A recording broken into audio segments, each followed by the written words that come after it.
Hey guys, my name's Robert Minton, and I am currently a senior at Stonehill College, and I am working remotely from home. That being said, we are all experiencing this hard time. It's an unbelievable time. Okay, so let me tell you this. On average, the US and the UK combined spend over $4 billion annually on advertising. Just on advertising, nothing else.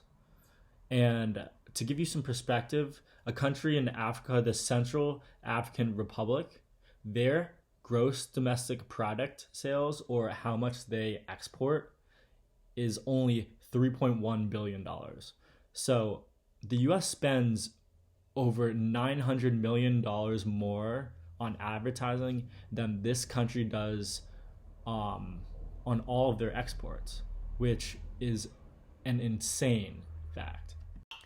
So we want to think about why we spend so much money on advertising, and the answer to that question is we live in a society where consumerism is a very, very prominent thing. So children under the 18 are very susceptible to advertising companies because they are easy target audiences. A target audience is essentially those who a company targets their message to. So for the majority of our lives, we spend our time raising our kids, teaching our kids what is right, what is wrong. And although we do this, we cannot always be there 100% of the time. And since we can't be there 100% of the time, we have to teach our kids what to look out for in the advertising industry. And we have to teach our kids that the advertising industry is targeting them. So I grew up in Brookline, Massachusetts. One of the great things about Brookline is that they provide their students and their teachers with fantastic resources. So I vividly remember growing up, we got a donation from Apple for 500 desktop computers. And I think it was a very, very smart move by Apple because ever since then, I don't think I've ever used a PC or a Microsoft product. I think that they realized if we were to learn on these computers and learn and adapt to their applications, as Apple grew as a company, so would we as children, and we would need those resources from Apple to grow. So in today's society, we look at very prevalent issues that are generated by media and consumption of media messages. And some of these issues are body image and how children are affected by the models or the role models that they look up to. So I wanted to talk a little bit about the art of media manipulation.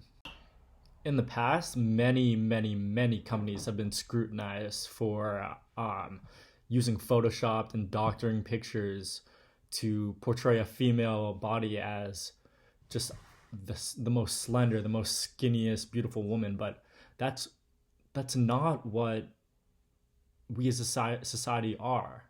Everyone is different, and everyone deserves to be represented comfortably. So many editors use digital manipulation as a way to mirror their image of reality onto the public. So I want you to think about that for a second. It's based on the editor's perception of reality. Their reality is honestly totally different than the general population, and we as consumers need to acknowledge that and know that we aren't perfect. So expanding on that, we see many different platforms using media manipulation. Snapchat, for instance, uses filters. to distort your face to create fun fun ways in communicating with your friends.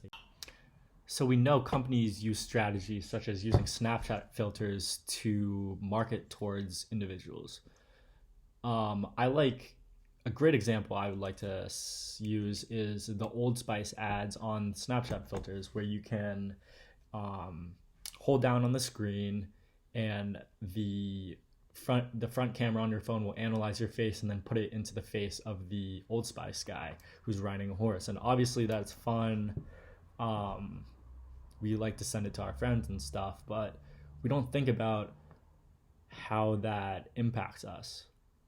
We don't think about, we might go to the store and instead of picking Axe deodorant or Axe body spray, we may be influenced by that and pick Old Spice deodorant. And this is a way that companies can essentially sell stuff to you through apps and through things you wouldn't even be thinking about. So us as a society have kind of almost been reforming the movement of distorting and altering photos based off the perceptions of editors and stuff. A great example of a company that has actually been very proactive is Aerie, or American Eagle's partner for girls. Like all their clothes are for girls, I guess. And they have launched a body positive campaign called #AerieReal. And it's a fantastic campaign. They are essentially using real models, real people, and promising not to doctor or distort the images in ways to alter body parts. So like if a model has stretch marks or cellulite or acne, that will be present in the ad, because obviously we're human beings. We're not all perfect, and we don't all look like Brad Pitt. So this is a great way of marketing and appealing to their target audiences, saying that, yeah, we value you. We value your perception, and we know that you're not perfect. You can shop here, and that's acceptable. We accept you for who you are.